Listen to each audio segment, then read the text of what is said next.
So let's rank all the flicks plus a little TV special I watched for the first time ever for the month of February 2022. Big D's Entertainment Rankings and Reviews. So greetings my fellow YouTubers and welcome to Big D's Entertainment Rankings and Reviews. My name's Doyle, better known to as the Big D, and this time around I got another ranking. Today I'm going to rank all the stuff I watched for the first time ever this month in February 2022. Now, like with the rewatches, I've seen 22 of them. Now, most of these are movies. One's a TV special, and one's actually kind of a documentary type thing, I should mention. But anyway, this is going to be just like the rewatches. I'm going to go rapid fire through the first 17, but you'll still hear me. After I'm done with the first 17, you'll see me again when I do the top 5, okay? Good. Now that about covers it. So if you're ready, let's get into this ranking. Sit back, relax, and here we go. Number 22 is Like Mike, Street Ball from 2006. This is a direct-to-video sequel to the 2002 movie, which of course ranked at number 4 on my rewatches ranking for this month. This is okay. It has Joshua Washington in this, considering he wasn't in much of Big Mama's House 2, which came out earlier that same year. But anyway, yeah, he's not too bad in this. The rest of the cast is, well, okay and what have you. Even with Kel Mitchell and what have you. What he does for this kid, well, like I said, this isn't quite as good as its predecessor, but doesn't mean it isn't completely a big fumble, you know. Number 21 is The Chill Factor from 1993, also known as Demon Possessed. This film's got some pretty good bloodiness, but, well, it wasn't catching on with me completely at first. But I may give this a rewatch another day. And maybe, just maybe, mind you, I might review this. This is among one of the few movies I got to see my friend Drew do on his channel, which is now called Do Your Thing, Cuz. And, well, after I found this on Tubi, along with several other horror films, I gotta say, this one isn't too bad and what have you. Again, I'll have to rewatch this, and maybe it'll be a little higher. Anyway, it's about these friends who take refuge from the cold, and, well, a demonic forces at this here children's camp take over them, and boy, I gotta tell you, it's really intense, especially with the last kill. Number 20 is Society from 1989. This is another odd sort of horror film, and it does have some pretty good kills and what have you, but what happens to some of the people later on this one scene was really creepy and really freaky.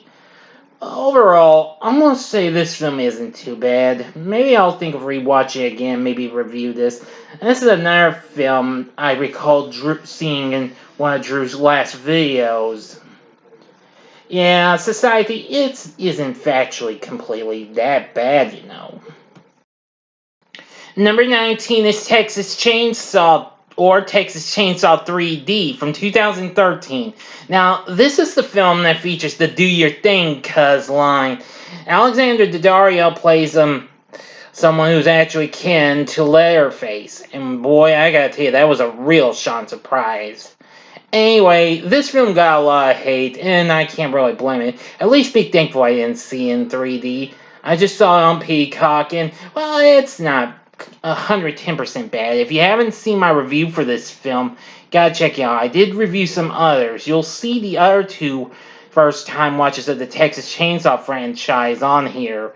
But anyway, this is kind of hit or miss and what have you. Number 18 is Pompeii from 2014. This film's an epic flick and also a disaster flick in ways. This, of course, really didn't do so well at the box office, starring Kit Harington, plus, I think that's, Kit Harington and Kiefer Sutherland, yeah. Now, while it does have a pretty good epic feel to it and really disastrous effects courtesy of the volcano known as Pompeii, this film's not that bad. But if I really want to see something good with explosive volcano, I'd probably go with Volcano over this, which I'll be reviewing that later on this year.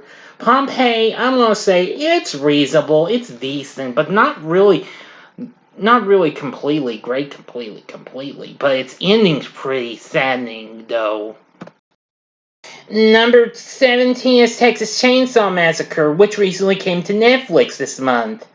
Now this film is a new direct sequel to the original 74 classic, which erases everything, every single sequel, just like they more recently did with Halloween 2018. But anyway, this film really got some hate, but overall, I did have a little fun with it, liking the setting, the atmosphere, and, well, the cast is reasonable and what have you, but the kills were pretty good, especially the one on the bus, you know. If you haven't seen my spoiler-free review of this, you gotta check it out. Number 16 is the Texas Chainsaw Massacre, The Beginning, from 2006. This film was pretty bloody and what have you, and gory. I will say it's not too bad. It's pretty good to do kind of a telling of how Leatherface came to be before the events of the movie, that we all know. Well, most notably the 2003 remake. But this film's pretty scary in some parts, but it's bloody and what have you, and it's a gory blast. I feel like this film doesn't get too much, except maybe from horror fans or people who like this series, you know. Number 15 is Lincoln from 2012. This is, of course, Steven Spielberg's flick about President Abraham Lincoln. I actually watched this film on Lincoln's birthday, as a matter of fact. Yeah, can you believe that? Well, anyway, I'm sorry this film's low, but it was still good in ways. Daniel Day-Lewis does a pretty good job of playing the title character. Sally Field's good in this. Anyway, the film really does a good job in ways in telling the story of how Lincoln was doing as president and trying to, and of course with the Civil War and what have you, lead up to his death and what have you. Yeah. This film's pretty good. I watched it on Prime. It's not too bad of a movie. You gotta check this one out. Number 14 is Priest from 2011. Now, this film is so underrated. I knew this didn't do so well at the box office. It starred Paul Bettany, who of course would later go on to play Vision in Marvel's Avengers sequels, as well as the recent hit WandaVision last year. I'm gonna say he's pretty good in this. We got Carl Urban in this, and lots of others. This is just one underrated sci-fi horror flick that I think deserves a little bit of respect. It's not really one of the best, but overall, I think it's pretty cool in some ways, you know. Number 13 is Tall Girl 2, which premiered on Netflix this month. Now, this is a sequel to the 2019 movie, and I'm going to say it's just about as good as its predecessor. It has a little bit of a good step up from it in the story. We got most of the same cast back, and I'm just going to say it's not much to say. If you haven't seen my spoiler-free review of this, gotta check it out. I think this film's good in some ways. I mean, I like the performances from the cast for most of the part anyways. But still, you may just stick with the first one, but still, give this one a try. Number 12 is Edge of the Axe from 1988. This is another film Drew's talked about. I know there have been several other horror critics and fans that I've known have talked about this film. I recently watched this on Tubi. This film's pretty good. It's about these two teens who use computers to figure out who this mysterious white masked killer is, wielding an axe and what have you. Some of the kills are pretty good. Especially we see some blood and what have you. This film's just so underrated though. But anyway, I liked it. It's awesome. I'll think of rewatching this if it's still there, and maybe, mind you, I might review this maybe this October for my Spooktacular October. Give this one a watch. Number 11 is Home Team. Now, this is another Netflix film and stars Kevin James. It's, of course, based on the true story. If you haven't seen my spoiler-free review of this, check it out if you haven't. This film's not too bad. It's kind of like some of those other flicks I've seen with kids trying to strive to be the best, like the Mighty Ducks and what have you, except it's involving football and what have you. Well, it's about this football coach who, of course, gets suspended and goes home to coach his son's football team. Yeah, it's not too bad. You gotta give this one a try. Number 10 is The Pirates, Band of Misfits from 2012, also known as The Pirates in an Adventure with Scientists. This film's pretty underrated, done by Sony Pictures Animation along with Aardman, the same company that gave us Chicken Run and Wallace and Gromit. This film's absolutely really funny than what I thought it would be. I gotta say, it has a pretty good voice acting cast that includes Hugh Grant and a host of others. This film's absolutely crazy. I saw this on Tubi, but it's to be gone from the streaming service. If you happen to find this movie, check it out. I think you'll get a few good laughs from it. About these pirates who are planning to hopefully win the Pirate of the Year award. Their captain, though, anyway. They have some stiff competition, though. They get some help from scientists in some ways, well, by posing off as scientists, unbeknownst to Queen Elizabeth, who happens to be the baddie of this. Number 9 is Fury from 2014. Now, this is another film I watched on Tubi, but it's soon to be gone from that streaming service as well. This film is pretty intense in some ways. It's a pretty good army flick and what have you, with Brad Pitt, Logan Lerman, Shia LaBeouf, Michael Pena. Yeah, a film about this here group that manages to keep their tanker going and take out the Germans and what have you. This is so awesome. If you haven't seen this film, this is worth looking into. I need to review this one someday. Number 8 is Death on the Nile, which recently came to theaters after being delayed so much because of the pandemic. We finally get this film, which of course is a follow-up to the recent remake of Murder on the Orient Express, which I have yet to see. But this film's pretty good. If you haven't seen my spoiler-free review of this, you need to check it out. Kenneth Branagh does a good job in his direction and his starring role as Hercule Poirot. And the rest of the cast is really good, including Gal Gadot and many others. This is just so good. Again, I have yet to see Murder on the Orient Express, but if I happen to encounter it, I will certainly watch it. Now, though I haven't seen the original version of this, but anyway, I think it might be pretty good, though. But Death on the Nile, which recently came to theaters this year, it's pretty good. Number 7 is Hollywood Chainsaw Hookers from 1988. This is another film that Drew's mentioned in one of his recent pickups. This is the next title on this ranking came out there. I recently saw this and the next title on Tubi, and let me tell you, this was a blast. I loved it. This had some real good hot stuff, pretty good bloody, gory kills. And, of course, Linnea Quigley, who's certainly no stranger to doing some hot appearances in a horror flick, you know. But anyway, this film, I feel, is really underrated. I gotta review this one sometime down the road. It's pretty good. Number 6 is Evil Tunes from 1992. Oh boy, another good flick. I'd say Drew will be surprised since I have this in Hollywood Chainsaw Hookers really high on this ranking. Anyway, this film's pretty awesome. It has some pretty good hot gals and what have you. It's got Ari Johnson in it, Dick Miller, you know, from movies like Gremlins, Chopping Mall, Piranha. Yeah. And of course, I just mentioned Ari Johnson of Rowan Martin's Laugh-In fame, about these gals who look into this here book, which kind of reminds me of the book from the Evil Dead franchise. Yeah, but only it brings these scary characters in anime form to life, and boy, they take over Somebody's Body, Big Time. This is another film I watched on Tubi. If you haven't seen this movie, you need to check this out. I gotta review this one too sometime down the road. This is Evil Tunes. You gotta check it out. You won't be disappointed with it. It's very, very good.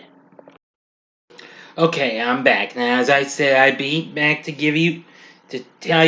talk about the top 5 flicks. Anyway, I sure hope you've been enjoying this so far. I know I've gone rapid fire on these, but I just want to give you brief descriptions on the first 17 flicks on here. So now I'll talk big time about the next 5 films. This includes a documentary flick, which is in 2 parts, plus a TV special, and 2 recent theatrical films, and a classic flick. Anyway, this is really something. I think you're going to enjoy it. And, but this is just my ranking. I do hope you are still going to enjoy it once I get into the top 5. Because it's going to be kind of a little, I don't know. You be the judge, okay? So here we go with the top 5. Coming in at number 5 is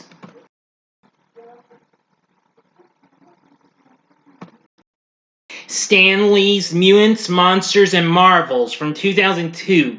This came out right about the time the Spider-Man film came out. Now, I am going to re-review that movie later on this year, along with the other films in the original trilogy. Maybe I will re-review The Amazing Spider-Man as well. We'll see what happens.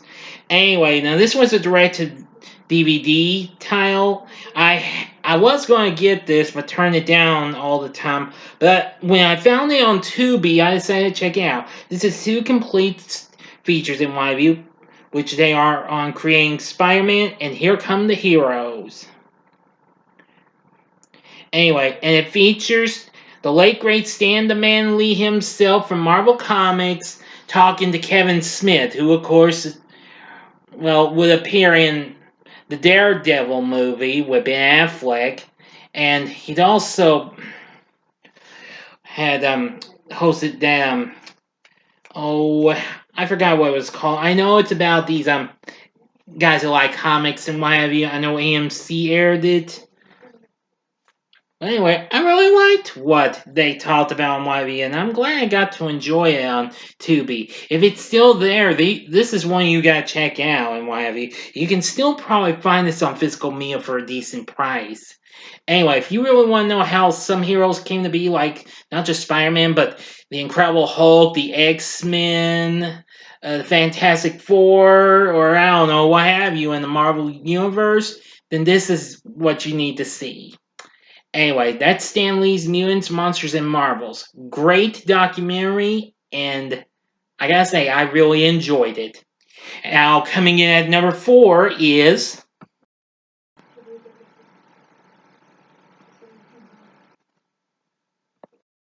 Uncharted. Now, this film is, of course, based on the various video games in the video game franchise that was originally started on PlayStation 3. And I played the original trilogy, but since I don't have PS4, I have not played the 4th one, nor have I played one of the prequel titles, being The Lost Legacy. But anyway, if I happen to get one of those one of these days, I will certainly look into that game. But anyway, I feel like this film's just pretty exciting and what have you. I know a lot of people might not be too thrilled with it, but Tom Holland wasn't too bad. I mean, Mark Wahlberg was pretty good, and I must say the film's already been doing pretty well despite the mixed response. So I'd say maybe there is a possibility we will get a sequel, because it's not too far away from reaching the 100 million mark now. So anyway, I think maybe, just maybe, mind you, we will get a sequel. I don't know what it's gonna be though, but I'm sure it'll turn out to be a good one. Anyway, Antonio Banderas is pretty good. The villain, what have you. Yeah. Let's see. I liked. Let's see here. Hang on a second. I liked Sophia Ali's performance as Chloe, one of the characters from the video game franchise. Yes. And Tati Gabrielle as Joe Braddock, who I soon found out she's based on Nadine Ross, the main antagonist from the fourth Uncharted game. Which again, I haven't played because I don't have PlayStation 4. But anyway, this film's pretty good. It's just as exciting as Indiana Jones in some ways. But anyway, not one of the best video game adaptations, but still, it does its extreme best. If you haven't seen my spoiler-free review of this, you better check it out. And go check this film out while you still can. Uncharted isn't too bad. It's pretty good. Now, coming in at number 3 is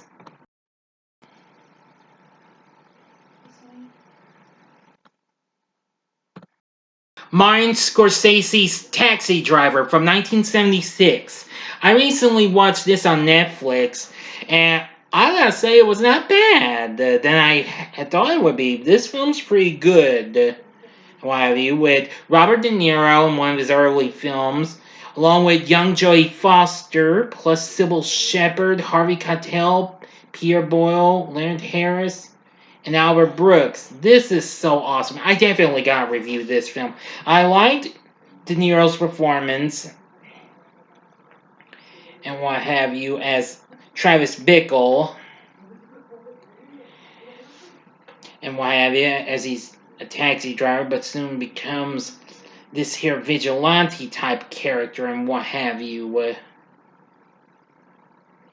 Yeah. Even though despite the film generated controversy for its graphic violence at the climactic ending, casting of then 12-year-old Jodie Foster in the role of a child prostitute, but it's considered one of the greatest films ever made. And I'm going to say, it wasn't too bad. I really did enjoy this in my way. Taxi Driver is pretty good. I mean, while I have seen a little bit of Scorsese's work, but this was one of his early works and what have you, I gotta say, Taxi Driver is awesome. Again, I definitely gotta review this one. Definitely. And coming in at number 2 is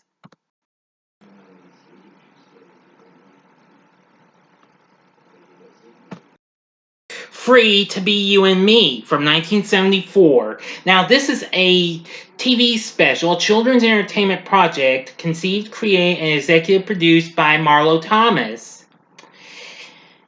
Oh, wow. This was pretty good and what have you. It originally started as a record album, an illustrated book that was released a couple of years before this, featuring songs and stories sung or told by celebrities of the day, which was credited as Marlo Thomas and Friends. We get to hear all sorts of voices, including Alan Alda and Mel Brooks and stuff like that. And I gotta say, it's pretty good. Now, it also had some animated segments done by Taro Murakami and Fred Wolf Films, who, of course, those two would later go on to give us the original Teenage Mutant Ninja Turtles 2 years later, which, of course, that will be this week's Saturday morning TV log. Now, at first, I didn't know about this until I actually heard the song in an episode of the 6th season of Zoom. Yes, the original TV series. It was done in one of the episodes. And then when I decided to look this up in one of it, I found it was a TV special. It has lots of great performances and what have you. Let's see. You also get a little bit of a performance by Roberta Flack and Michael Jackson. Let's see here. See. Get to hear just various songs from artists like Rosie Greer, Dionne Warwick. You get to hear Tom Smothers, Dustin Hoffman, Alan Alda, Billy the Wolf, Bobby Morris. Plus you get Chris Christopherson and Rita Coolidge. Yeah. Anyway, and you'll also get to hear the great theme song from this done by the New Seekers. For those of you who don't know who they are. They were the band responsible for that song, I'd Like to Teach the World to Sing in Perfect Harmony.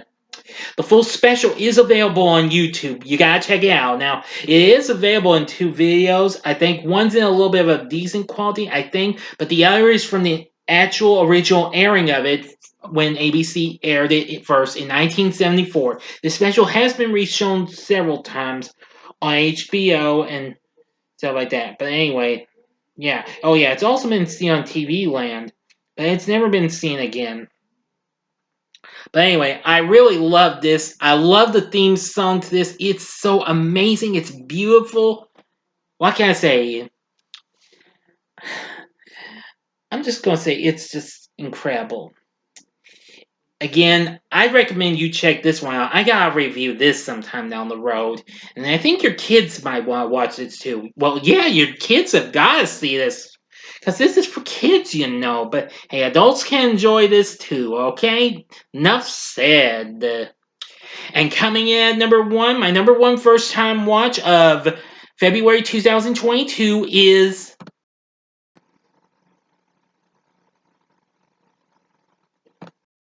Licorice Pizza from last year in 2021. Boy, I was really lucky that this came to theaters, but only for a mere 2 weeks. I was lucky to have seen it at an early showing because the last week was just for nighttime only. Consider me lucky. Anyway, wow, I was blown by this. This was a flick I knew I had to see considering it got so many good reviews and what have you. And it has been nominated and won several awards and what have you. It's up for an Academy Award for Best Picture and a few others. Wow. Incredible, huh? This is a really good coming-of-age story directed by Paul Thomas Anderson, the man who brought us Boogie Nights, Punch Drunk Love, and Magnolia. Yeah. Anyway, we have some pretty good performances from some of the big stars like Sean Penn, Tom Waits, Bradley Cooper. But the big surprise was Cooper Hoffman and Alana Haim in their film debuts. Of course, Haim's sisters actually appear in this as well. I was really impressed with Miss Haim's performance. She was just so incredible. Now, Cooper Hoffman, on the other hand, yeah, he was pretty good too. But anyway, if you didn't get a chance to see this film, no problem. Just wait until it comes to physical media. I think you'll really like it. It's just so awesome. If I happen to decide to rewatch this when it comes to physical media, we'll talk. I may look into it again. Who knows? But anyway, I really like the story and what have you. If you haven't seen my spoiler-free review for this one, you gotta check it out. So now you know what my my first time watches of February 2022 are, and Licorice Pizza tops them all. So what did you think of this ranking? Which flick did you think was good? Do you have a top favorite flick for this month? Well, just you be the judge. You can tell me in the comments section below. If you like this video, consider clicking the like button, subscribe to my channel, be a part of the Big D Nation. Join me next time when I bring to you my March 2022 schedule, which I'm going to have to make some minor last minute tweaks in it. And also my pickups for February. Yes, you heard me correctly. I picked up some things. Unfortunately, only a couple. I had intended on. I had prepared for 3, but unfortunately, my third one has failed to arrive. But so it'll have to be a March pickup. But anyway, thanks for watching. And if you like this, see my spoiler-free reviews for 3 of the films I just mentioned in the top 10. The upper left-hand corner is the review of Death on the Nile. The upper right-hand corner is the review of Uncharted. The bottom left-hand corner is the review of Licorice Pizza. And the bottom right-hand corner is the button you can click to subscribe. If you like rankings and reviews on movies, TV, music, video games, etc., then I'm your guy. Thanks for watching. Until next time, I'm the Big D saying, see ya.